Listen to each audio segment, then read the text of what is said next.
I first of all just advise elected members that the briefing session is being recorded and live streamed. Therefore, all elected members are required to use the microphones when speaking. Good evening, councillors, staff, ladies and gentlemen. I declare this briefing session open at 6:30 p.m. The proceedings of the briefing session are electronically recorded in accordance with Council's recording and live streaming of Council meetings Council policy, except for matters of a confidential nature. The guide in determining those matters of a confidential nature shall be in accordance with the Local Government Act 1995. Please note, briefing sessions are audio recorded and audio live streamed only, in accordance with Council's policy. Recordings will also be made available on the City's website following the meeting. The official record of the meeting will be the written minutes kept in accordance with the Local Government Act 1995 and any relevant regulations.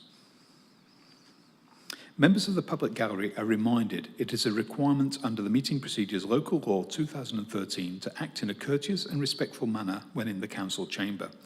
You are asked to show respect to anyone who is exercising their right to ask questions of the Council and/or to deliver public statements. I ask that respect extend to such people whenever they are on city premises while waiting for or having taken their opportunity to ask questions or to deliver a public statement. Under the local law, a person must not create a disturbance by interrupting or interfering with the orderly conduct of proceedings. This includes expressing approval or dissent by conversing or by any other means. Using personal electronic recording devices to record anyone or the meeting is also prohibited under the city's local law. I would also like to remind members of the public to show proper respect to the city's elected members and staff during proceedings. Next item on the agenda is declarations of interest. I have before me a number of declarations of interest, and I shall read them out. I have a declaration of interest for Councillor Christine Hamilton Prime. This is regarding item 12.19, corporate sponsorship application. And it's an interest that may affect impartiality, as Councillor Hamilton Prime has advised that members and executives of North Shore Country Club and Residents Association Incorporated are known to me. I have a declaration of interest that may affect impartiality from Councillor Philip Vinciulo for the same item, 12.19, in that committee members at North Shore and are known to, he is a committee member at North Shore and also president of Joondalup Symphony Orchestra. I also have a declaration of interest from Councillor John Raftis. This is a proximity interest, and this is regarding 12.23, the 5-year capital works programme. The extent of interest is that the street Councillor Raftis resides on is listed in the capital works programme for road preservation and rehabilitation. Those are the only declarations I have before me. Councillors, any other declarations of interest?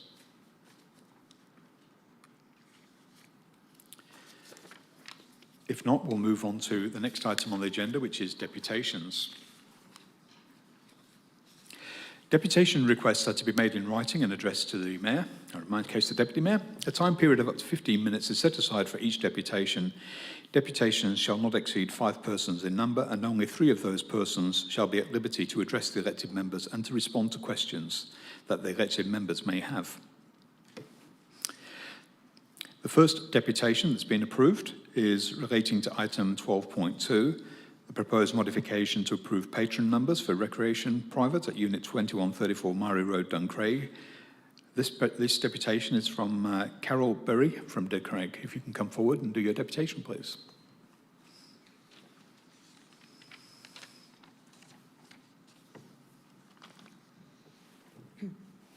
Good afternoon, everybody. Evening, sorry.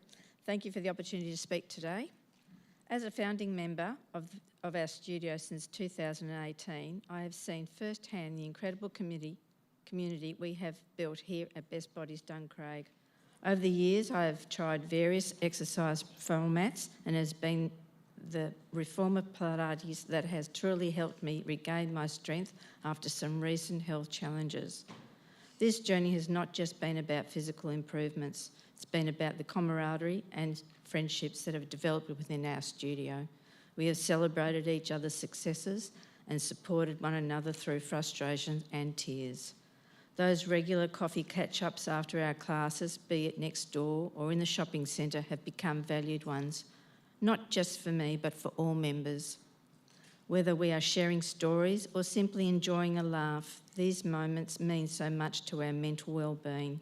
After class, a quick trip to IGA, a visit to the chemist, nail salon, or even the newsagents has become part of my routine, and I'm sure others. So I urge you to consider approving the increase of patron numbers at our studio. More patrons means more friendships, more support and more shared experiences. Welcoming new members into our community and allowing them to benefit from the amazing atmosphere that we have created. Together we have built an even stronger community that uplifts each other in every aspect of our lives. Thank you for considering this important step for our studio. Thank you. Thank you. If you can remain in place, please. I'll just give the opportunity for elected members to ask any questions if they have any. Elected members can let me know if you have any questions. If not, thank you very much for your deputation. Can I now call on the second deputation, which is on the same item. This is by Regan Cake of Dynamic Planning and Developments Pty Limited and Scott Westcombe and Joel Westcombe of Best Body. Please proceed. Good evening, Deputy Mayor, councillors and city staff. As you said, my name is Regan Cake from Dynamic Planning and Developments, and I'm here tonight with Scott and Joel from Best Body. Joel's going to assist us with the deputation, and we've also got a number of different local members as well of the studio here tonight as well. As you said, it's in relation to agenda item 12.2, which is seeking to increase the allowed number of patrons at the studio from 10, or number of people at the studio from 10 to 17.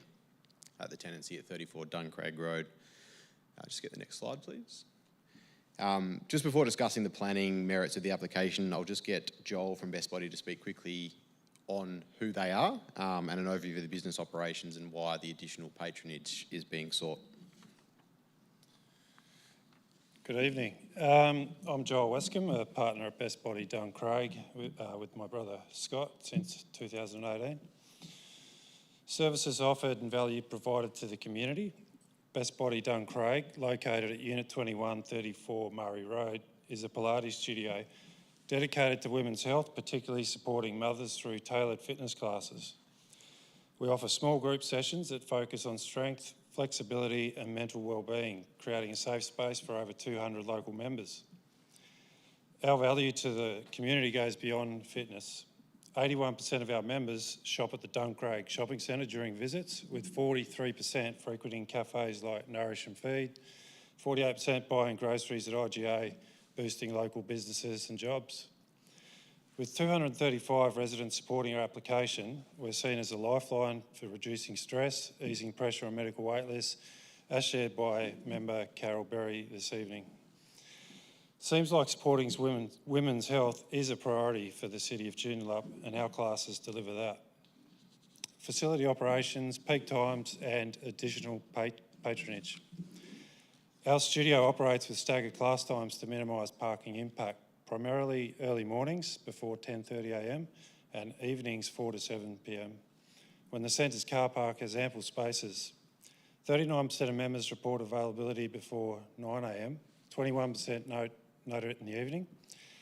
The independent Irby Consulting Survey, February 2025, confirms this, showing 51 bays typically free and 13 at peak Saturday 10:30am, covering our shortfall for 17 patrons. We're seeking to add just 7 more patrons, mainly during these off-peak hours, to meet significant demand without straining infrastructure. You might be concerned about peak parking, but our data shows our operations align with available spaces, ensuring no disruption. Reasons for additional patrons, business viability and demand. We're requesting this increase from 10 to 17 patrons because our business viability is at risk despite overwhelming demand. With over 50 members on our wait list, we're turning away mums who need our services, yet operating at a maximum of 9 patrons barely covers costs amid rising expenses, rent, utilities and instructor wages have surged 15% this year. Without this small increase, we may not remain viable, risking closure despite 235 supportive submissions. It sounds like you value local businesses. This modest growth ensures we can continue serving Duncraig while meeting community needs. How can we support your goal of thriving local enterprises? Additional space. When Best Body first opened in 2018, we operated across 2 tenancies at Unit 21, 34 Murray Road. Not long after, the travel agency next door moved out and we took on that 3rd tenancy, increasing our space by approximately 50%. This happened right before COVID hit in 2020, and amidst the chaos, I completely forgot to revisit our approval and seek an amendment. It seems like the oversight got buried under those tough times. It was only recently brought to our attention, which is why we're now applying to increase our patron limit from 10 to 17.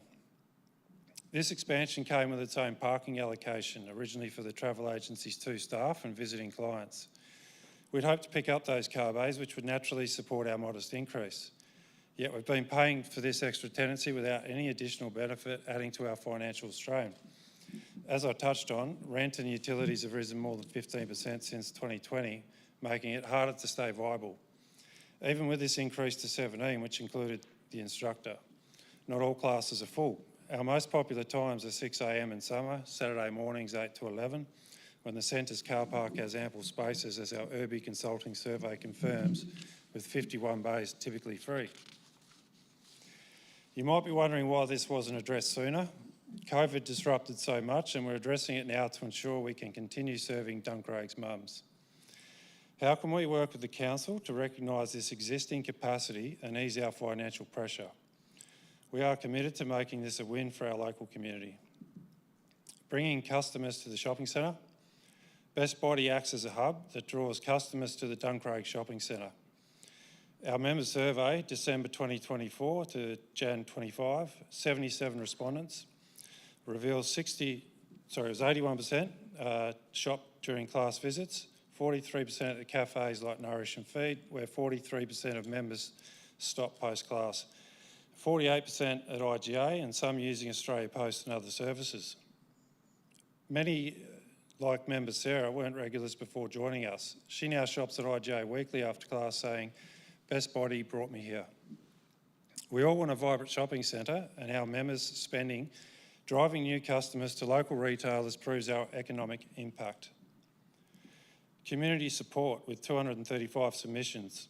The Duncraig community overwhelmingly supports our application with 235 submissions in favour compared to just 8 objections, a ratio of nearly 30 to 1.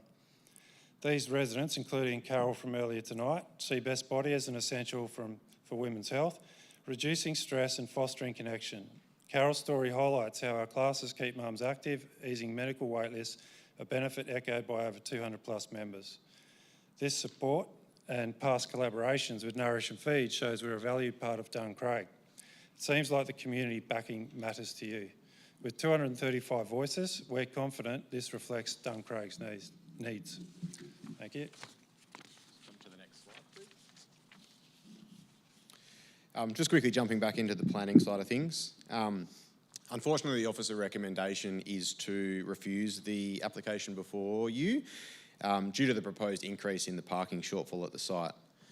We're requesting at the council meeting in a couple of weeks that council adopt an alternate recommendation of approval, as we do not consider that the increase in patrons will exacerbate any parking issues at the subject site. Next slide, please. Based on the city's parking assessment, the increase in patrons will result in an additional 2 car bays being required. This results in an increased shortfall of between 2 bays and 12 bays at the site, depending on the time during the week, with the existing maximum shortfall that has been approved for the site at 10 bays. We acknowledge that parking has and continues to be constrained at the site and in the immediate local area, but suggest to councillors and the surrounding landowners that the cause of these parking concerns relate more to the Little H Cafe and not the Best Body operations. Given this, we do not want Best Body to be punished with a compromised operation as a result of issues created by other tenancies at the building. Regardless of the existing parking concerns and considering the operational nature of Best Body, we do not consider that the increased patrons will exacerbate any parking concerns in the area for 2 key reasons. Firstly, sufficient parking has been demonstrated to be available at the adjoining shopping centre complex through the submitted parking survey, which illustrated that at its peak, as Joel said, there were still 13 bays available. Whilst we note there is no formal agreement in place for Best Body patrons to utilise the parking bays at the adjoining shopping centre, 81% of the Best Body members also shop at the shopping centre when attending a class, which, from my perspective, gives them a view and a right of access to those car parking bays. Secondly, the peak periods of Best Body's operation and when they are most in need of the additional patronage to service wait lists are in the early morning and early evenings. During these periods, there is an even greater availability of car parking within the shopping centre. For these reasons, we consider that approving the increased patronage is appropriate. On the next slide, please. However, and whilst definitely not our preference, should councillors be of a view that the increased patronage at all times is inappropriate, given the existing parking concerns at the site, there are a couple of compromises that it would be remiss of us not to mention tonight. These include permitting the increased patronage from 3 p.m. onwards, Monday to Sunday, as this is when the Little H Cafe closes, which presently requires between 14 and 15 bays in accordance with the relevant parking requirements. We do acknowledge, however, that the Kip McGrath tenancy absorbs 5 of those available 14 and 15 bays, but the balance is more than sufficient to accommodate the additional 2-bay increase that will result from the increased patronage at Best Body. Further, during these times, the shortfall is only going to be a maximum of 2 bays, which is much less than the existing approved shortfall of 10. The other compromise is constructing an additional 2 street bays along Marrie Road, as you can see on the slide before you, where the existing 3 bays have already been constructed. This has been designed by a traffic engineer, Donaldville Consultants, and as such meets the relevant traffic engineering standards. It's also supported by the shopping centre and will be paid for by the landowner at 34 Marrie Road. With regard to the 2 additional bays, Donaldville has recently made a submission to the city's traffic engineers to discuss the merits of this additional parking, but to date I don't think has received a response. Should these 2 bays be constructed, they could accommodate the increased shortfall of 2 bays that results from the increase in patronage. In concluding, we reiterate that we do not consider that the increased patronage will worsen the existing parking issues at the site and hope Council resolve to support this local business and its desire to service the local community. Thank you. Thank you for your deputation. Elected members, any questions? If not, I'll thank you. Next item on the agenda is public question time. There is a set of procedures relating to public question time, and I request that you follow my direction at all times. You have the opportunity to ask 2 questions, and your questions should be directed to myself as chair and be asked in a polite and respectful manner. Questions asked at a briefing session must relate to an item listed on the briefing session agenda. Please state your name and address for the public record. I have before me the register for public question time. There's just one name on there. Could I ask Ms Michelle Kwok to come forward, please, and ask your questions? Thank you, Deputy Mayor. Michelle Kwok, 15 Crawford Ocean Reef. Question number 1, could you please provide reasons of why my deputation application was declined, please?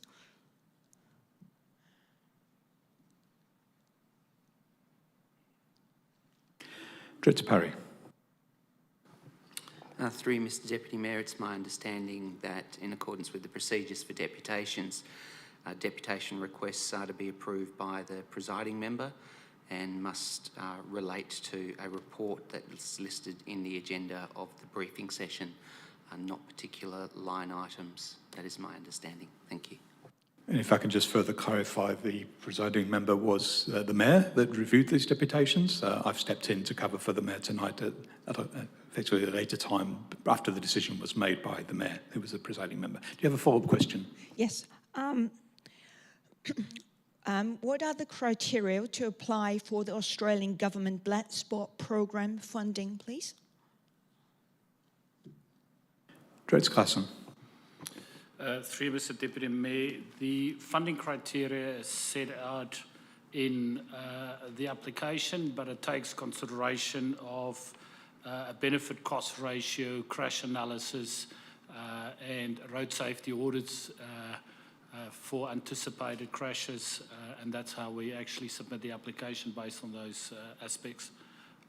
I'm happy to take the question on notice and provide a full detail on what other aspects are part of the application. Thank you, Ms. Deputy Kwok. Mayor. Are there any other members of the public in the gallery wishing to ask a question this evening? If not, I shall declare public question time closed and we'll move to public statement time. There is a set of procedures relating to public statement time, and I request that you follow my direction at all times. You're able to make a statement for up to 2 minutes, and your statement should be directed to myself as chair and be polite and respectful. No questions or discussions will occur at the end of your statement. Statements made at a briefing session must relate to an item listed on the briefing session agenda. Please come forward and state your name and address for the public record. I have before me the register for public statement time, which has one name on it. Could I ask Ms. Michelle Kwok to come forward and make your statement? Michelle Kwok, 15 Crowell Ocean Reef. Deputy Mayor, Councillors, good evening. 5-year Capital Works Programme. The Australian Government Black Spot Programme by state and federal government funding was introduced to reduce crashes on Australian roads with a proven crash history or locations identified as high risks. The North Shore Drive Boulevard does not fit into these criteria as demonstrated by the 5 years crash history. The fatal accident listed did not occur at the intersection. A cyclist was killed by a careless driver at the turn off to the beach car park. Dangerous driving behavior can happen on any stretch of our safest road and has nothing to do with faulty road design or roundabout deficiency. This roundabout is not going in at the junction of the fatal accident, but 200 meters down the road where it is not needed. Why? Using this incident to justify this roundabout feels deeply misguided. This proposal would create new risks interrupting the smooth riding between Whitfords and Mullaloo roundabout. The cycle lane will disappear at the roundabout. Cyclists will be squeezed into a narrower space with traffic. It's less safe, not more. Cyclists dislike unnecessary roundabouts where it is not needed. The estimated cost for this project was in the region of $6.6 to $6.8 million 2 years ago. The figure could well be $8 million by now. Given that Council has approved the speed limit to be changed to 50 km an hour, there is even less justification for a roundabout. We question the legitimacy of Council decisions spending on a project that is not needed. Decisions could be better made to direct the resources to where it can serve the community best, not on something that seemed to be more like a political maneuver than a public safety measure. Thank you. Thank you, Ms. Kwok. Are there any other members of the public in the gallery wishing to make a public statement this evening?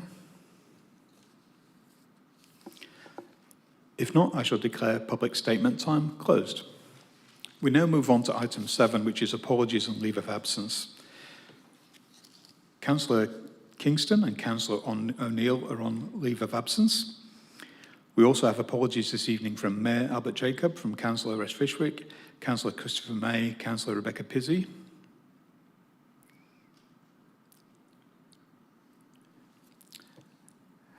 Elected members, are there any other leave of absence requested? Yes, Councillor Jones. Thank you, Mr Mayor. The 28th of June to the 18th of July inclusive, and the 27th of July to the 7th of August inclusive.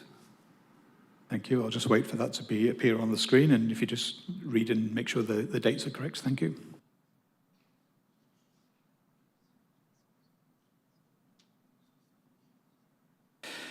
So that will be put in the council agenda for the council meeting.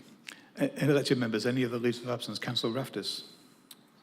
Thank you, Mr Deputy Mayor. Just noting I had a previous approved leave of absence for the 11th of June to the 22nd of June, which is not listed within the papers, but should be. Okay, thank you. Any other elected members requesting a leave of absence?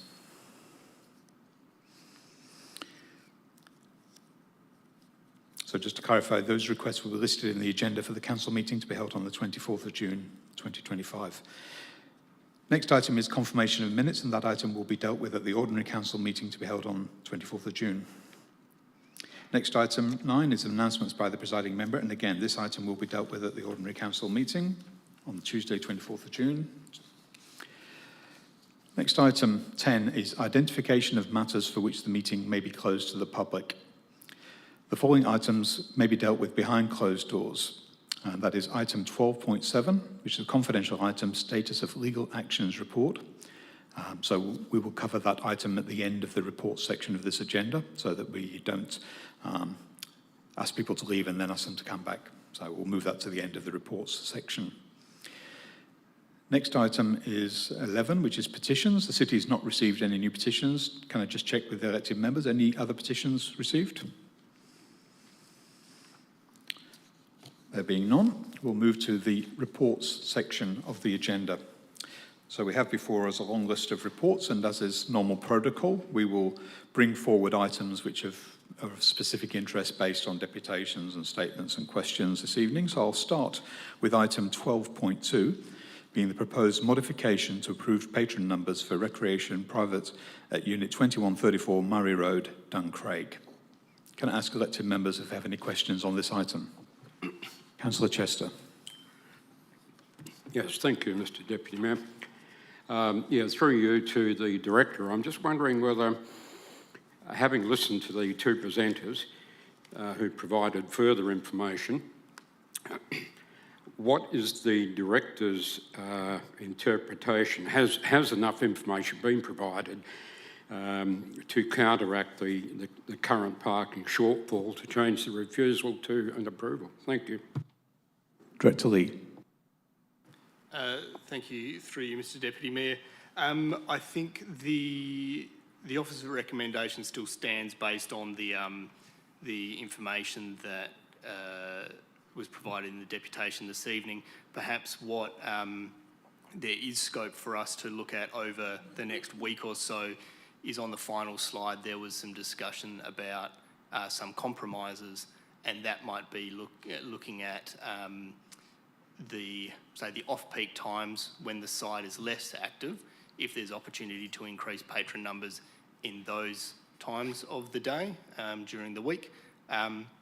Also happy to revisit the opportunity to locate parking in the Verge. I do, however, note that when we dealt with Little H Cafe last year, we looked at the availability for Verge parking along Murray Road extensively, and we were only able to find the 3 bays that have now been constructed. So again, happy to revisit with our engineering team, but I would suggest that, and I recall we did look at that in a great amount of detail, so I'm not confident we'd be able to find more bays. Happy to revisit it, and as I said, probably what's a more likely prospect is looking at balancing numbers, so numbers may be able to increase in off-peak times. Thank you, Councillor Chester. Further question? Yes, I presume that your staff will be requesting an interview with the proponent. Is that correct? Director Lee. Thank you, through you, Mr Deputy Mayor. Yes, what we'll do after this evening is we'll follow up with the applicant, and then we'll also be providing some information for elected members in the briefing session notes as well. Any further questions? Elected members, any further questions on this item? Councillor Hutton. As a question, could I please, and this is for clarity, please have an alternate prepared to accept the change with the required additional criteria to be included? Director Lee. Thank you, through you, Mr Deputy Mayor. I'm happy to prepare something for you, Councillor Hutton, and perhaps if I'll clarify with you offline what the alternate might look like, if it is just changing the recommendation from refusal to an approval, or if it was going to be an approval with some caveats or conditions imposed. Yeah, we can take offline, but just to clarify, it will be with some conditions attached to it. Any further questions, Councillor Hutton?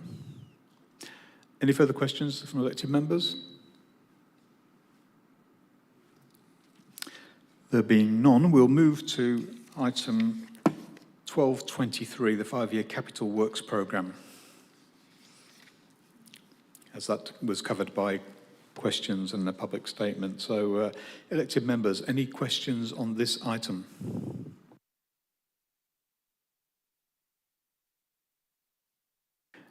If not, we'll revert to the... Councillor Hutton? Yeah, I will just have one question. There was an email sent through earlier today with reference to an amendment to this. I was wondering if we could get a preliminary comment on that. Dretz Carson. Thank you, and through you, Mr. Deputy Mayor. The application for the black spot funding at that location is for the roundabout at the road intersection, a boulevard treatment and a right turn pocket into the beach car parking area there. The proposal and the concept design that's provided to Main Roads WA, and it was assessed for federal black spot funding. Just to clarify, that's 100% externally funded, no requirement for city contribution from the roundabout to the car park. Was assessed using the roundabout to then allow vehicles to turn left out of the car park, banning the right turn movements out of the car park, and that roundabout is specifically required for that. The benchmark for federal funding is pretty high. It's a competitive process, and it shows you the extent of the black spot assessment in that area. Council also, as referred to in the statement, considered a report in June 2023, on the 27th of June 2023, where Council supported a staged upgrade of a North Shore Drive subject to successful state and federal grant funding. So where we are at this stage is we've got just under $2 million of federal black spot funding for the project, including the roundabout. So just north of the roundabout to just south of the car park extension. The additional muni funding is to complete that boulevard treatment, from that boulevard treatment at the car park to the Woodfords Avenue area, which was already the boulevard treatment, and provide additional beach car parking on the eastern side of North Shore Drive. So based on that, it is very important that we look at dealing with the safety aspects at that location. And as I've indicated clearly, it's been assessed by an external body, external to the city, as complying with the grant funding requirements, and as such would not recommend to remove that bit out of the Capital Works programme. Councillor Hutton. Yeah, and just following up from that, and just for complete clarity, so with the treatment, there's obviously $2 million reference has been allocated in the forward estimates. You've obviously mentioned the fact that some of that's coming from external funding. What is the actual cost to the city for the project, and then minusing the allocation from external bodies? Dretz Carson. Through you, Mr. Deputy Mayor, the federal black spot funding is $1.95 million. That is the extent, that includes the roundabout and the boulevard treatment. To fill in the gap between this project, which is the roundabout and the boulevard treatment up to the car park, requires another $1.4 million, and that's proposed to be funded out of muni funding. Thank you. Elected members, any further questions on this item? Councillor Hamilton-Prime. Thank you, Mr. Deputy Mayor, and apologies if this has already been asked as I was out of the room. In terms of the process of, particularly the North Shore roundabout, black spot funding, just get some commentary from the director about the process, and if there was any abnormal approach, because listening to the commentary, I just want to be very, very clear that the community needs to hear that this is a project that just hasn't popped out of thin air. Thank you. Dretz Carson.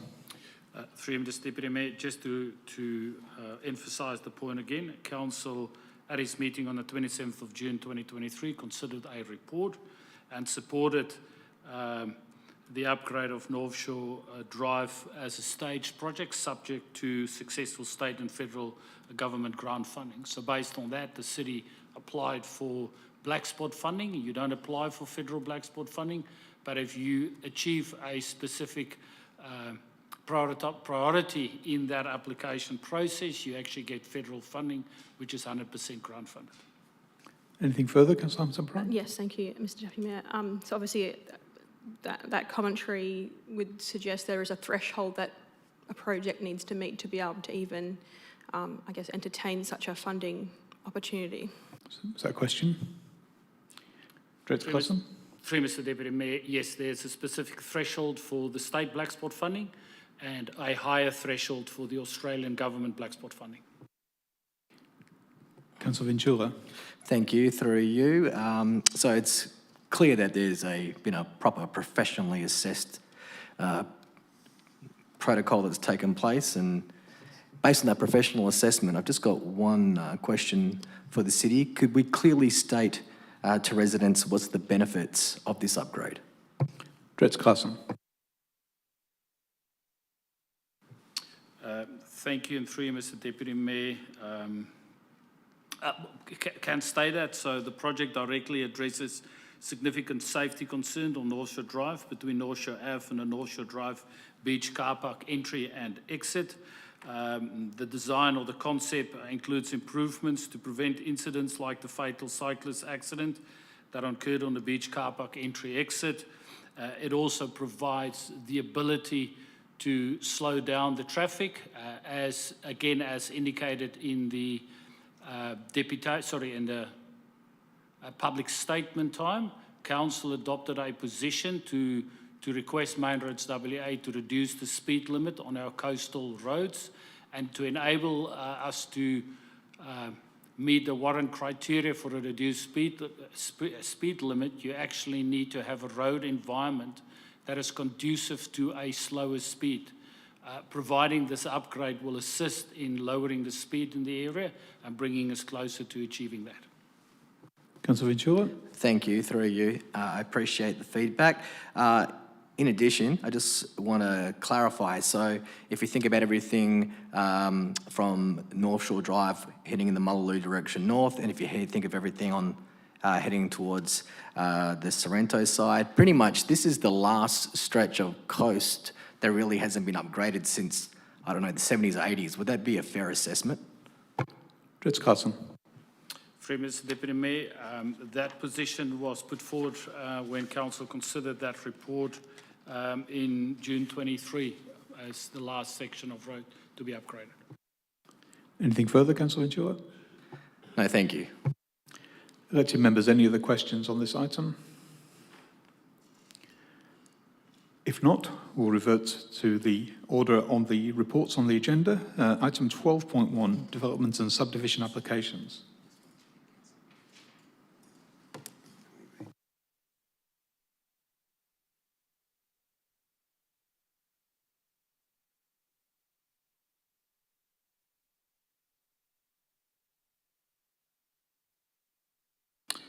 So now we're reverting back to item 12.1, development and subdivision applications.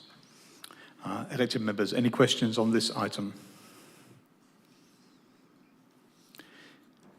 If not, we'll move to item 12.3, modification to approved operating hours for childcare premises, 31 Chadlington Drive in Padbury. Elected members, any questions on this item?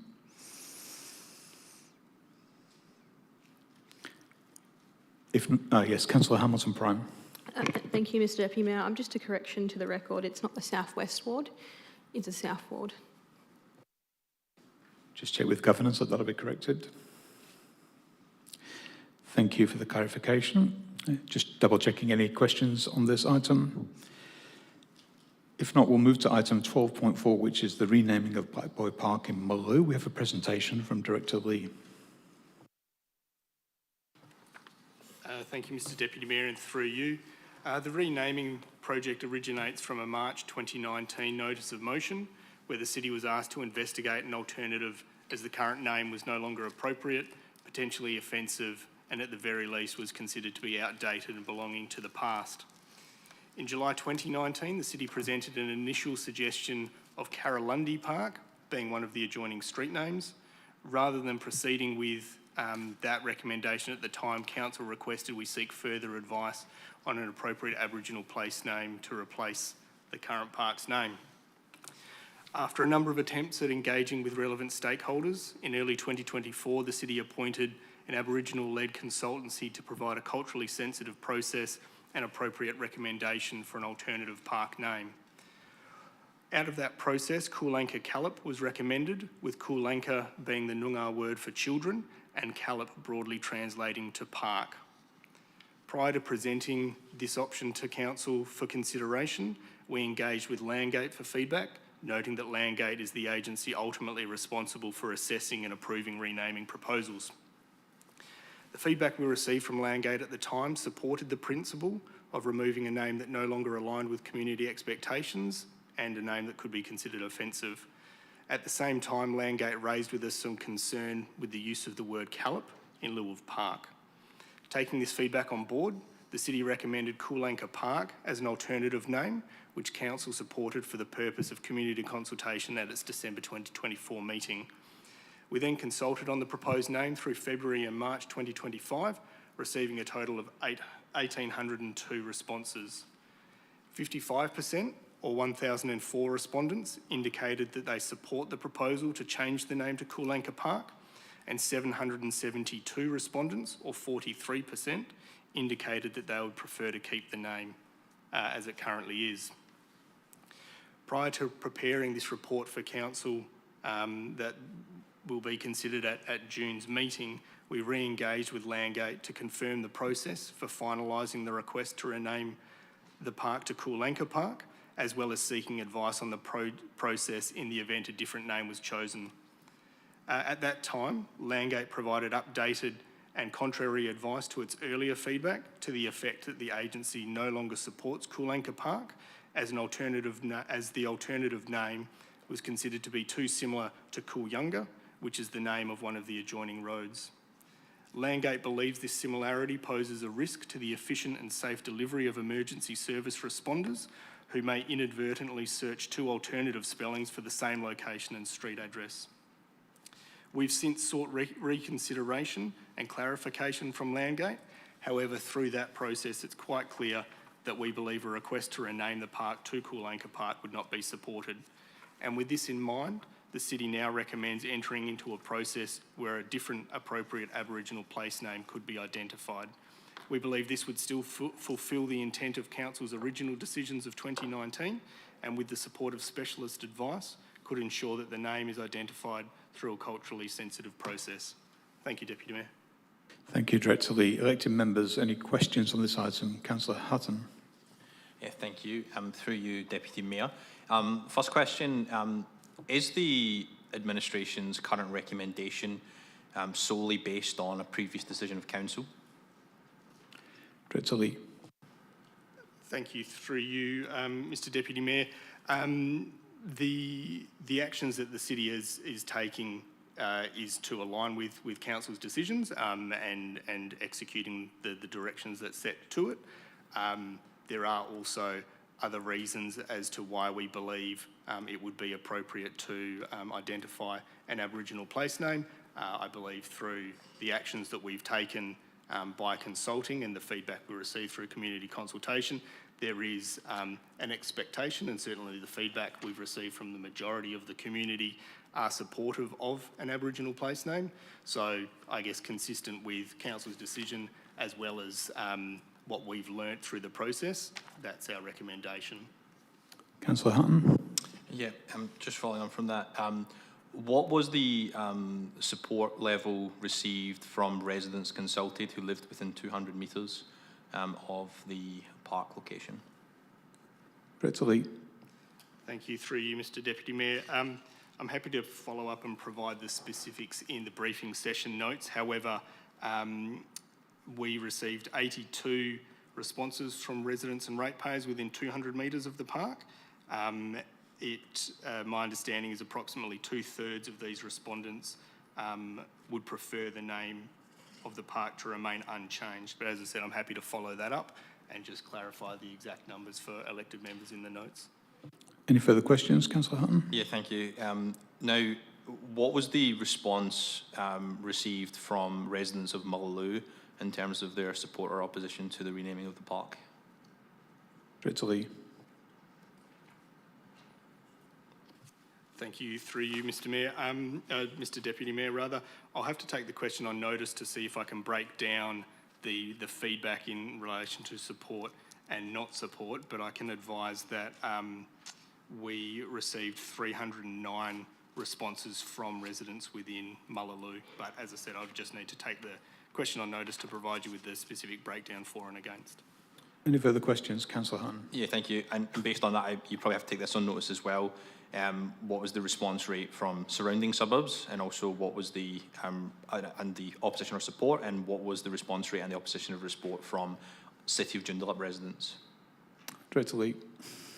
Thank you, through you, Mr Deputy Mayor. Yes, I'll take those questions on notice and break our consultation feedback down in that way for you. Any further questions? Councillor Hutton. Yeah, now, obviously in the report, there's reference in the attachments to the individuals that were consulted. Obviously there was the residents within 200 metres, there was a few ratepayers groups, and then there was also, you know, Indigenous corporations and the like. Is there a reason a breakdown wasn't provided in the report around the response rate from those residents, particularly the figure that 2/3 of local residents within 200 metres opposed the name change? Is it common practice to not include the consultation outcome from the residents that were actually actively consulted, as opposed to those who opted in? Director Lee. Thank you, through you, Mr Deputy Mayor. I am happy to take that question on notice and provide some specific feedback, unless one of the team members from the Governance and Strategy team would be able to respond to that, if I can invite them to, Mr Deputy Mayor. Ms McGarrier. Thank you, through you, Mr Deputy Mayor.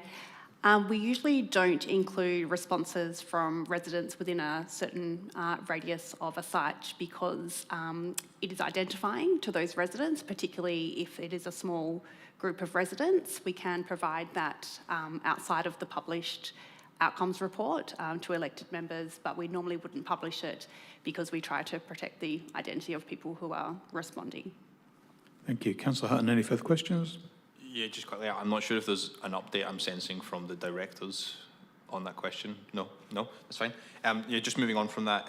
In terms of standard naming practices, obviously we went through quite an extensive process to be recommended a name that's no longer suitable. What are the standard naming practices that are usually applied by the state government agencies whenever picking the name of a park? Director Lee.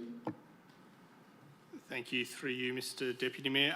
There's a couple of informing documents, one being our own policy. Our own policy, as a general principle, would look to name a park after an adjoining road. It does note, however, that exceptions can be provided by through council approval. Then we also have the policies and standards for the geographic naming in Western Australia, which is implemented through Landgate.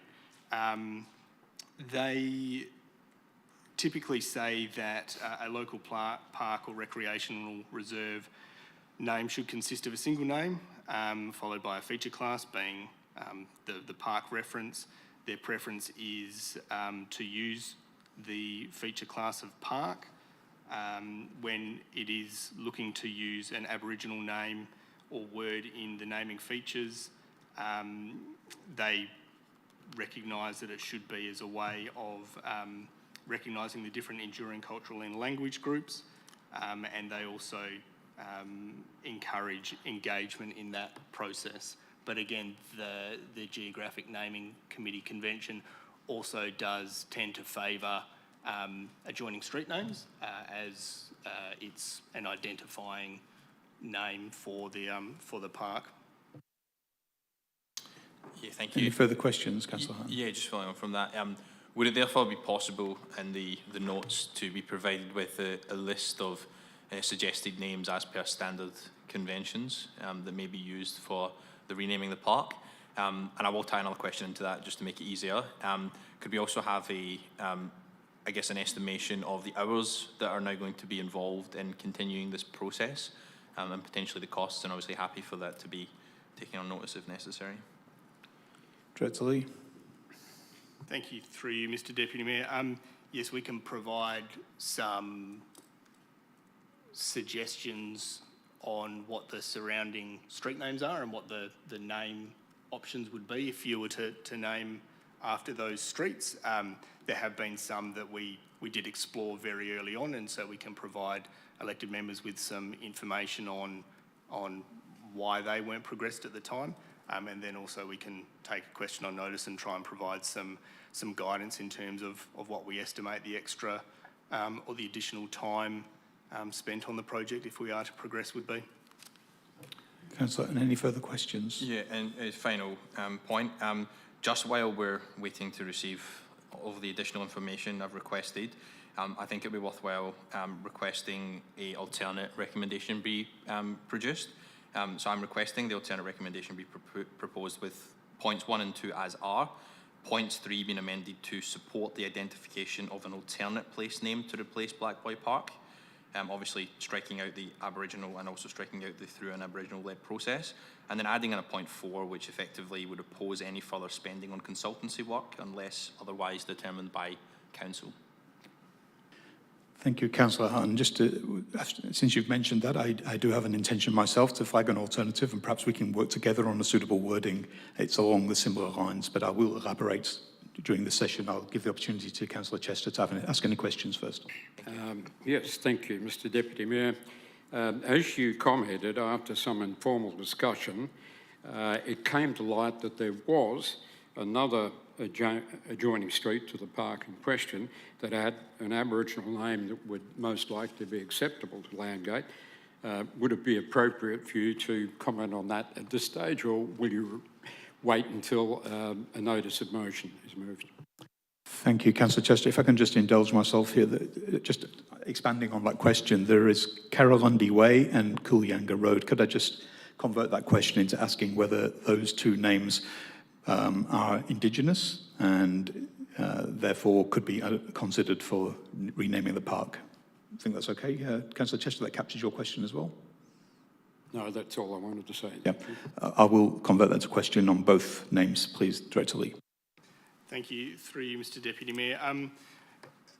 As I mentioned in my presentation, Karralundi was considered and presented to Council some time ago in 2019.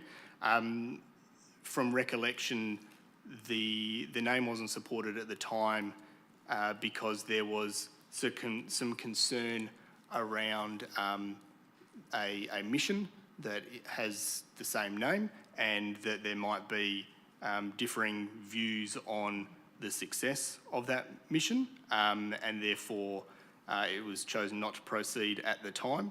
Coolyanga, we did have some subsequent conversations with our consultants as to whether or not Coolyanga was an interchangeable spelling to Coolanka, and as that was suggested to us by Landgate, we did receive some advice that whilst Coolyanga is a Noongar word, it means swamp banksia rather than children, and so the two terms aren't interchangeable. They have quite different meanings.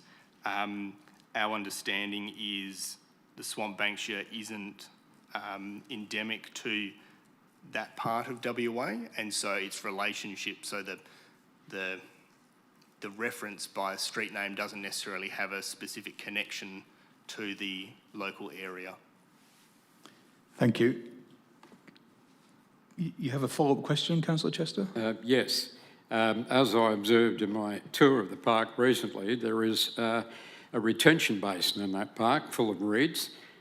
So maybe swamp banksia is appropriate. Certainly it would be if we decided to plant a couple around that very small swamp. Was that a question, Councillor Chester? A statement. I'm sorry, it should have been a question. At this point, the question is, would that be appropriate? Yeah. Thank you. Yeah, I think that was already been covered, but I'll expand on that in my comments, because as I said, I'm flagging a alternate that I'm willing to work with Councillor Hutton on. So in that context, my observation would be that, well, a question actually, could the Director Lee please respond to the question as to whether the city has ever received any complaints or any suggestion of offence taken by the names Karralundi or Coolyanga? Thank you.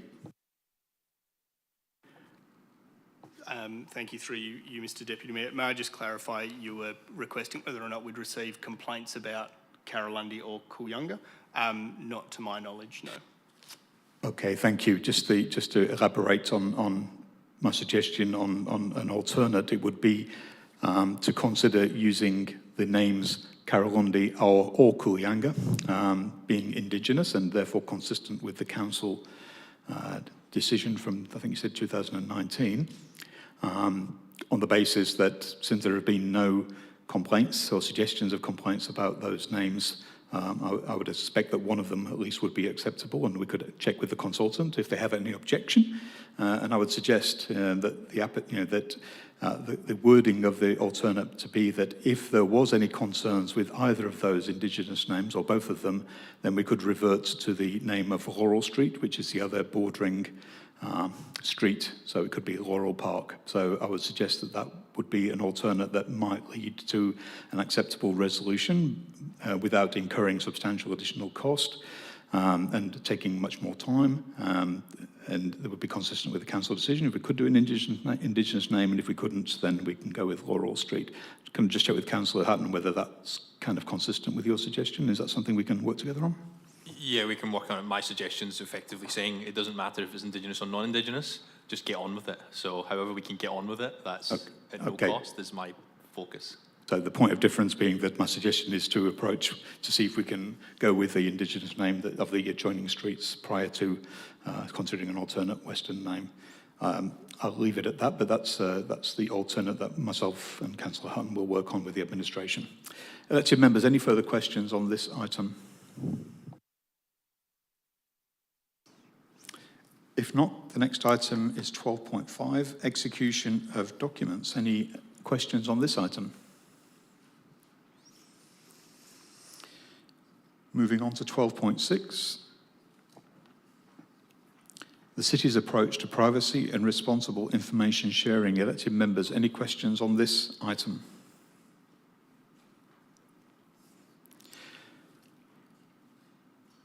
If not, recognising 12.7 is the confidential item, we'll go to 12.8, being the status of council decisions. Elected members, any questions on this item? Councillor Raftis. Thank you, Mr Deputy Mayor. Question regarding on page 214, progress of the work around payments for members of committees, external members. The update mentions will be completed by 30 June, due date 30th of May, just seeing where we are with that.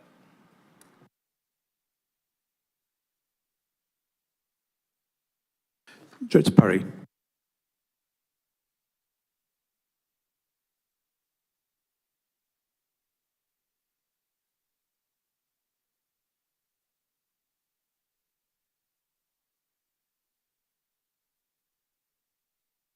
Councillor Raftis, could you please just restate the page reference? Page 214, page 9, it's of that particular attachment. Thank you. Councillor Parry, sorry, Director Parry. Oh, sorry, Mr CEO. Thank you, through you, presiding member. Thank you for Councillor Raftis for the question.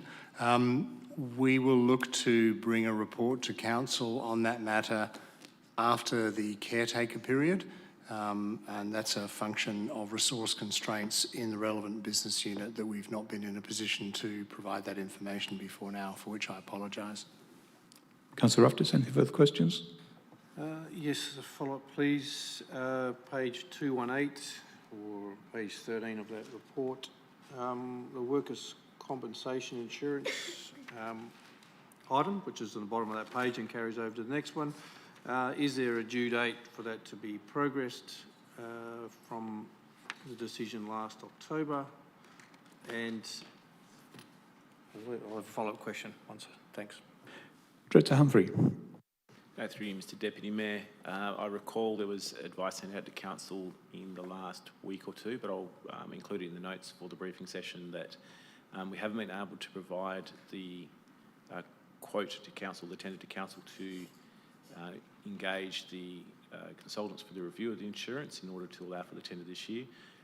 That project is progressing. We hope to have the consultant appointed by August, with the review completed in the first half of the next financial year to allow the tender to occur next year, but I'll include that information in the briefing notes. Thank you. Councillor Rafters. Thank you. In terms of the original item of that notice of motion came from, how do we get that included within the action items? Because there was a part within there to have all the insurance policies presented to the Audit and Risk Committee in 2024, which I don't believe was done. So is it planned to perhaps achieve that in 2025? It wasn't limited to workers' comp, it was all insurance. Director Humphrey. Yeah, through Mr. Mayor, just to clarify, my previous response was in regard to all insurance that the city carries. I will take the question on notice. I believe we did provide the renewal information in 2024 to the Audit and Risk Committee, which outlined all of the city's insurance obligations. I believe this particular resolution were applied to engaging external resources to review that and prepare a report to council on whether or not we should go to tender for the insurance services, which is what I was responding to. Councillor Rafters. Elected members, any further questions on this item? If not, we'll move on to 12.9, status of positions. Elected members, any questions on this item? If not, we'll move to 12.10, minutes of regional council meetings. Elected members, any questions on this item? If not, we'll move to 12.11, climate change plan. Elected members, any questions on this item?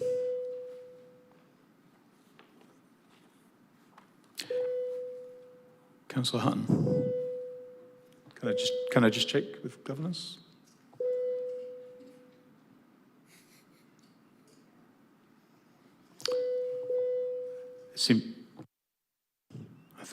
I think it's okay now. Councillor Hutton. Thank you. Now, obviously, in light of this having come back to council more than once, can I just clarify, since this was last presented to council, have there been any changes made to the plan?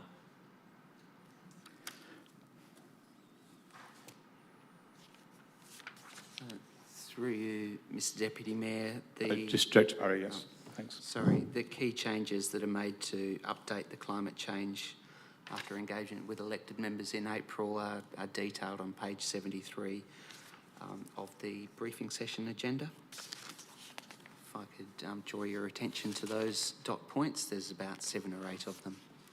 Thank you, Director Parry. Councillor Hutton, do you have any further questions? Yeah, thank you.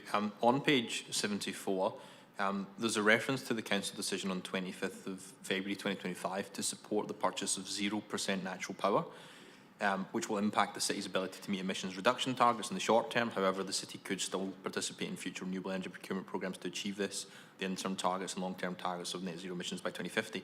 I just want to clarify that statement. Is that statement effectively saying, even though the council made this decision in the short term, by passing this plan, it will give the administration the power to make the decision that is contrary to that decision in the future through delegated authority, or would that decision still come back to council to make? Go to Director Parry on that. Through you, Mr. Deputy Mayor, yeah, thank you very much for the question. No, that would be a decision of a future council with regard to whether it was to purchase any percentage of natural power, so it wouldn't be a function of the administration to go ahead and do that without the council authority. Councillor Hutton, any further questions? Yeah, so just following on from that, if the council in the future decides to continue with having 0% natural power, will it be possible for the city to meet the targets set in this plan? Director Parry. Through you, Mr. Deputy Mayor, I think that's a hypothetical question that I'm unable to answer, given that the plan does extend for 10 years. So, and the targets that we're looking to reach are into 2050. So there is a fair amount of time between now and that particular time. But it does make it more difficult under the current circumstances. Councillor Hutton, any further questions? Yeah, thank you. Yeah, further on the same page, 74 down the bottom, it makes reference to the city's tree planting programme through Leafy City programmes and winter tree planting programme do not count towards emissions reduction targets. And then it goes on to explain they would not be eligible because there is an alternate benefit, which is basically shading. I just want to clarify that. Is there any mechanism at all by which the city could opt to include these calculations as part of their calculations, given that it's well known that trees do offset carbon? That's how they grow. Director Parry. Ms Macario. Thank you, through you, Mr Deputy Mayor.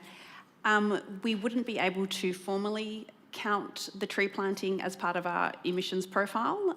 We could do calculations internally and quantify an estimate of how much CO2 would be reduced, but we couldn't formally count those as emissions reduction. Councillor Hutton, any further questions? Yeah, just on page 77 on the financial and budget implications, it makes reference to the total estimated cost for new and existing projects over the life of the plan is 24.2 million, 2.2 million annually.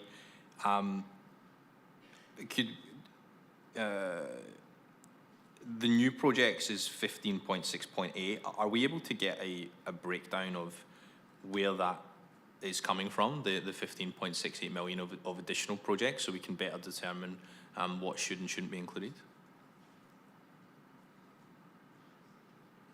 Director Parry. Through you, Mr Deputy Mayor, within that 15.68, you'll see in the paragraph underneath, includes a significant project related to upgrading Western Power-owned street lighting of 10.9 and the upgrading of city-owned street lighting of 2.2. So that would comprise the bulk of that amount of money. A number of other projects I think have yet to be quantified, but that Western Power street lighting project would be subject to a business case that would be brought to council for its endorsement.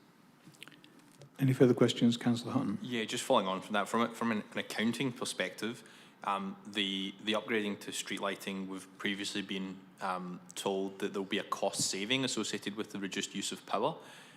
Is there a way we can actually capture that data? Because if it is correct that using new street lights saves us money, and it saves us more money than it costs to upgrade, then surely from an accounting perspective there should be a way that we can report that there isn't actually an increase in cost, that there's potentially a decrease in costs over the lifespan of the infrastructure. Director Parry. Through you, Mr Deputy Mayor, thank you for the question. The bottom of page 77 does provide, and over the page on page 78 does provide a brief assessment of the financial implications of the project. We currently pay Western Power $3.6 million a year for the service. That one-off cost is estimated to be 10.9 million with a cash saving and a projected payback period of 11 years. So after 25 years, it's estimated that there would be an overall benefit compared to the status quo of around 51.7 million. Can I just check, Councillor Hutton, are you near the end of your questions? Yeah, I just want to clarify my question. I'm happy for this to be taken on notice. My question is around the concern that it's very easy for people to pick those high-level numbers and misconstrue them, whereas I think, if at all possible, I'm requesting basically that first, the paragraph 2 can be looked into to update it to properly reflect the information that's contained in the rest of the paragraph. And so we can actually get a number of what is the additional cost to the city over the life of the project, factoring in the cost savings as well, to allow councillors to better make a decision on this project. I'm happy for taking on notice, but would it be possible to just provide that succinctly, similar to it as in paragraph 2? So the question is whether that's possible. Director Parry. Through Mr Mayor, Deputy Mayor, we can have a look at that, but as I referred to previously, this is really just an estimate, and it will be subject to a more detailed business case for the council's endorsement and consideration, where there would be more detailed costings in relation to this particular matter. And sorry, just one final question is just, is it possible for the city to pursue a reduction in emissions without endorsing the plan? Director Parry.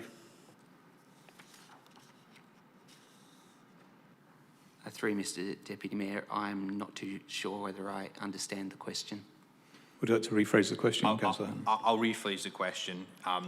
If in 2 weeks' time the council resolves to not endorse the climate change plan and chooses to proceed with not having a plan, does that mean that the city is going to seize all activities that enact the reduction of emissions?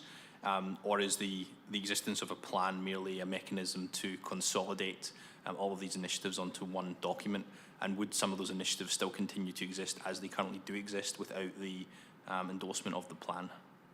Sounded like three questions, I think, but Director Parry. Through you, Mr Deputy Mayor, thank you for the question. The plan would just become operational, and with regard to each of those particular projects, they would likely have to be subject to council endorsement, so each of those would probably need to be submitted to the council for its approval as to whether to proceed or not. Even though, whilst the climate change plan and its activities doesn't give carte blanche to those particular activities, they are subject annually to the budget process where elected members can agree or amend or not endorse particular projects. But this is meant to be a guide to reach those particular targets into 2050. Thank you. Thank you. Elected members, any further questions on this item? If not, we move to item 2.12, appointment of presiding and deputy presiding members to committees. Any questions on this item? If not, we'll move to 12.13, draft performance measures. Any questions on this item?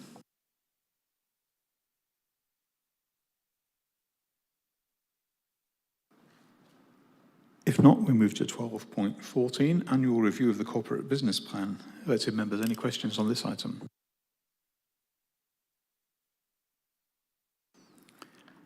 If not, we move to 12.15, 10-year strategic community plan, minor review. Any questions on this item?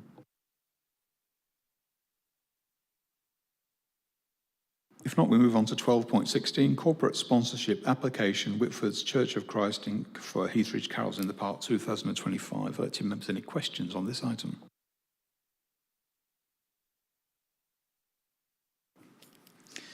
If not, we move on to 12.17, corporate sponsorship application, Movies by Burswood Incorporated, Telethon Community Cinemas. Any questions on this item? Councillor Chester. Yes, thank you, Mr Deputy Mayor. My question relates to the likely location of the events. I got the impression that it wasn't actually in Burswood, it would be within our own boundary. Could I just have some clarification on that, please? Director Parry. Through Mr Deputy Mayor, thank you very much for the question. Movies by Burswood, I think, is the name of the organisation which runs the events. However, they are hosted at various locations around the metropolitan area, and Joondalup in the Pines is one of those key ones. So it's also held at Murdoch and Bassendean. So it has been at ECU for the past 6 years. Thank you, Director Parry. Councillor Chester, do you have any further questions? Yes, I take it our sponsorship will only relate to the events at ECU then? Director Parry. Through Mr Deputy Mayor, yes, you can be assured of that. Elected members, any further questions on this item? If not, we move to 12.18, corporate sponsorship application, Swimming WA Inc. Open Water Swim Series. Any questions on this item?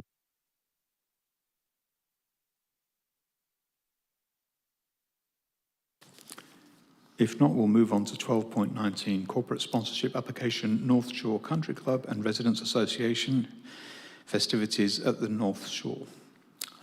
Elected members, any questions on this item? Councillor Hamilton Prime. Thank you, Mr Deputy Mayor. Just to flag to fellow councillors, as the local ward where it resides, I'll be doing an alternate and circulating the actual wording at an appropriate time. Thank you. Thank you, Councillor Hamilton Prime. Elected members, any other questions on this item? Councillor Chester. Yes, thank you, Mr Deputy Mayor. I'm looking at page 600 in the attachments and noting the cost of repairs to the air conditioning in the civic chambers, and I note that it's just an amount. Sorry, can I just double check here. We're on item 12.19, Councillor Chester. My apologies, I jumped ahead one. Thank you. Keep your powder dry. We'll keep on 12.19 until we're sure that everybody's had an opportunity to ask questions. Councillor Hutton, 12.19. Yeah, again, I make reference to an email that was circulated earlier today with an alternate recommendation, which was effectively to not approve this. In that email, there was some commentary included, basically stating that only 20% of the tickets that will be available for the public, and that also there is a price discrimination in practice, basically, where members of the organisation get 30% discount, 50% discount for children, and so on. The commentary effectively is stating that this sponsorship is being used to subsidise the tickets for members of the organisation, and most of those tickets that are being subsidised have already been sold. So I'm just wondering for a comment from the administration, if they've had time to review that. Happy for it to be taken on notice. Given that commentary, does the recommendation remain the same, and do they have any comment on the suggestions that have been made? So just to capture that, you're asking questions related to a alternate that's been put in by another elected member by email. So I will go to Director Parry in the first instance to see if he has a response or wishes to respond in due course. Thank you. Thank you, Mr Deputy Mayor. Thank you for the question. Yeah, the Council's sponsorship policy is aimed at providing equitable support to organisations to deliver a wide variety of events, programs or activities which are intended to meet the corporate sponsorship guidelines and principles. I did note the comments that had been made by a councillor this morning through the email, looking at the commentary that they've provided with regard to pre-sale tickets. That is taken from the submission itself, so I don't dispute that some of that information is correct. It's based on 2024, so I'm not sure of the marketing intent of the North Shore Country Club with regard to access to tickets during 2025.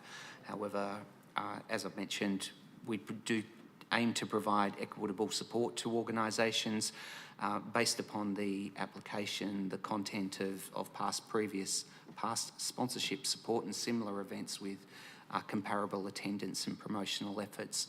That is the amount that we have put forward as part of a recommendation to support the Carols event, the New Year's Eve and Australia Day event at commensurate levels. Thank you. Councillor Hutton, do you have another question? Yeah, and just final question. Again, this is in relation to a commentary made in the email that was sent earlier today. It basically states that in the submission made requesting the funding, it states that the organisation will be providing support to over 100 local organisations, community groups and clubs through this grant funding in the event that's been run. The question is then asked, who are these 100 local organisations, community groups and clubs? Are we able to validate what is actually meant by that statement? Does the North Shore Community Club support 100 organisations through an alternate means, or are they directly dividing the funds raised from this event to give to those funds? What is the substance behind that comment? Do we know that? Okay, Director Parry, I guess what we're looking for here is, or Councillor Hutton is looking for, is preliminary version of the officer's comments on the alternate proposed by another elected member, or will you take that on notice? Thank you. Director Parry. Through you, Mr Deputy Mayor, the application says businesses that will be supported includes the Joondalup Symphony Orchestra, Grounded Cafe, Fitsport, Open Air Fitness, other local vendors, activity providers and performers. It also suggests that the event would become an attraction to regional visitors to other tourism hubs like Hillary's Boat Harbour and the like. So I'm assuming that they are suggesting that other activity areas would benefit from the event. However, I think it might be prudent for myself or our business unit to go back and seek some clarification from the North Shore Country Club as to the intent of that particular claim. Yep, thank you. That's all. I just wanted to ask those questions now. Thank you. I'll just ask a question myself, if I may, to Director Parry. Just a reconfirmation that the sponsorship application from North Shore Country Club, I presume, was deemed to be compliant with the city's requirements, and given that a recommendation has been made, I assume that that meant that the compliance was proven from the application and it's deemed to be appropriate to recommend sponsorship approval. Could I just seek clarification on that, given the context of previous questions? Thank you. Thank you for the question, Mr Deputy Mayor. Yes, the application was considered to be compliant. We do have to base the assessment based upon the information that is presented to the city as well. It's incumbent upon those applications to make sure that the information contained within their application is as accurate as possible to ensure the best sponsorship value for themselves and for the city. Thank you, Director Parry. Elected members, any further questions on this item? If not, we'll move on to 12.20, being the list of payments made during the month of April 2025. Councillor Chester, you may have a question. Yes, thank you. Just to reiterate about the expenditure on the upgrade to refrigeration in the civic chambers, my question is simple. Did this involve a complete refit?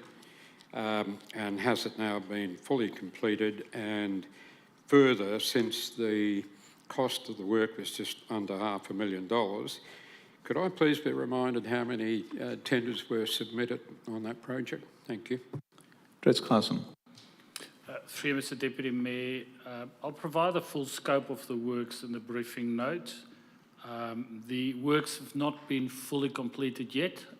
The heating part is completed, but there's still some minor outstanding work, so we're still working on that. And the number of tenders I'll just have to provide to you as well. Councillor Chester, any further questions? Yes, one further question. Are we likely to go over budget, or is it coming along as we expected? Director Claassen. It's progressing as expected for you, Mr Deputy Mayor. Elected members, any further questions on this item? Councillor Raftis. Thank you, Mr Deputy Mayor. First one on page 601, Uptown website merchandise, $4,937. Director Lee. Thank you. Through you, Mr Deputy Mayor. I'll take that question on notice and provide information for elected members in the briefing session notes. Thank you. Councillor Raftis. Thank you. Page 606, payments to civic legal. If we can get breakdowns on what they are for, please. Mr CEO. Thank you, through you, Presiding Member. Thank you, Councillor Raftis. That expenditure relates to legal advice on a misconduct matter. Councillor Raftis. Just confirming that's all $41,000 plus. CEO. Through you, Presiding Member, Councillor Raftis, yes, I can confirm that is the situation. Anything further, Councillor Raftis? Thank you. Page 608, Core Hospitality, Craigie Leisure Centre, $7,000 plus. Director Humphrey. Through you, Mr Deputy Mayor, I'll take the question on notice and provide the answer in the back. Councillor Raftis. Thank you. Page 612, Dynamic Audio Visual Conference Room 1 monitors, $19,500.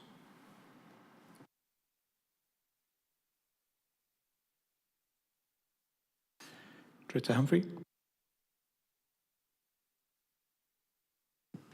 Mr Mayor, I'll take that question on notice. It does appear to be the monitors use of conference room 1, but I believe that's relating to work that's about to begin, so it may be a deposit, but I'll take the question on notice and provide the information in the packs. Councillor Raftis, anything further? Yes, one. Last one. Page 625, Jardine Lloyd Thompson, Residents and Ratepayers Association, $5,900. Director Humphrey. Through you, Mr Deputy Mayor, Jardine Lloyd Thompson is an insurance provider. I believe that relates to insurance payments on behalf of ratepayers groups, but I'll provide a detailed answer in the packs. Thank you. Anything further, Councillor Raftis? Yes, just could have clarification in terms of that one, whether also this, if it is for the insurance for the associations, whether the city is able to hold an information session to explain the coverage in place for those associations. Please, thank you. Director Humphrey. Through you, Mr. Mayor, the information for entities themselves that have insurance that's paid for by the city has been provided to those entities. Where entities have contacted us querying whether or not the city can provide insurance, we have outlined that that's not possible and that the city can only provide insurance for its own activities, or they can enter into a funding arrangement. So these particular payments, I believe, and I will check, relate to volunteers that are technically engaged by the city, but I'll provide that information to PACS. Councillor Raftis, anything further? Any other elected members asking questions on this item? If not, we'll move on to 12.21, Financial Activity Statement for April 2025. Any elected members wishing to ask questions on this item? Councillor Raftis. Thank you, Mr. Deputy Mayor. Questions regarding the employee costs. In previous months, it was mentioned that the city would be in a position to have a forecast for the end of year. We are now 20 days from the end of the year. Do we have a forecast on where we think our employment costs are going to end up? Director Humphrey. Through you, Mr. Deputy Mayor, the variance shown year to date for April is going to be fairly close to what we expect the full year variance to be, but I will take the question on notice and provide a projected figure in the PACS based on the latest information. Anything further, Councillor Raftis? Any other elected members wishing to ask a question on this item? If not, we'll move to 12.22, card transactions for the month of April 2025. Any elected members wishing to ask questions on this item? Councillor Raftis. Yes, thank you, Mr. Deputy Mayor. So small. $13,000 for supply of images and vector graphics. Director Humphrey. Through you, Mr. Deputy Mayor, I'll take that question on notice, but vector graphics usually relate to aerial photos used by the design team in infrastructure services, but I'll take the question on notice and provide the information in the PACS. Councillor Raftis. Thank you. Next one after it, Leederville Precinct. Catering for end of Joondalup Festival gathering. Just curious as to whether they are a local provider or not, or whether the event was within the city of Joondalup or not. Director Humphrey. Through you, Mr. Mayor, I can confirm the event was held in Leederville and I can provide further information in the PACS. Councillor Raftis. Thank you. Could be clarification as to perhaps why that event was not held within the city and supporting our local business. And as the last one, Temptations Catering, Smart City Connect event catering. Director Lee. Thank you. Through you, Mr. Deputy Mayor, I'll take that question on notice and provide information in the briefing session notes for elected members. Anything? Okay. Any other elected members wishing to ask any questions on this item? If not, I now propose that having gone through the report section 12, we move to the confidential item. With that in mind, can I ask governance and members of the gallery to leave the chamber? You're welcome to come back after we consider this item. And just check with governance to make sure we've got the right people in the room and the doors closed and the audio recording appropriately happening or not happening. Thank you.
And also start the recording again. Thank you.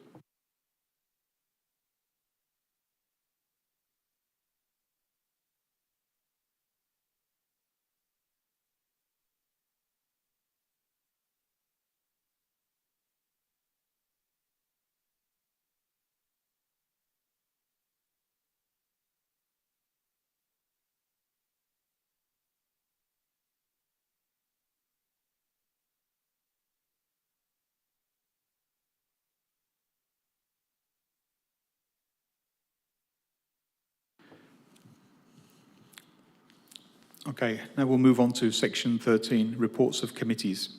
Since we've concluded the items listed on the agenda, Mr. CEO, any further reports from committees? Thank you, Presiding Member. I can advise at this stage that following the Chief Executive Officer Recruitment and Performance Review Committee meeting, report will be listed in the Council agenda for the meeting of Council to be held on the 24th of June, and that is a report, a confidential report, Chief Executive Officer renewal of contract of employment.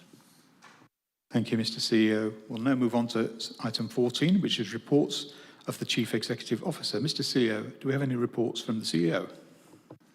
Thank you, Presiding Member. At this stage, I advise that the following reports will be listed in the Council agenda for the next meeting to be held on the 24th of June. Draft 2025-26 budget. Recommendation for levying differential rates for the 2025-26 financial year. Confidential report, Sorrento Beach enclosure. And 3 confidential reports relating to nominations for Freeman of the City of Joondalup. Thank you, Mr. CEO. The next item is 15, urgent business. This item will be dealt with at the Ordinary Council meeting to be held on the 24th of June. Next item, 16, motions of which previous notice has been given. Are there any elected members who wish to flag their intent to raise a notice of motion for the next Council meeting?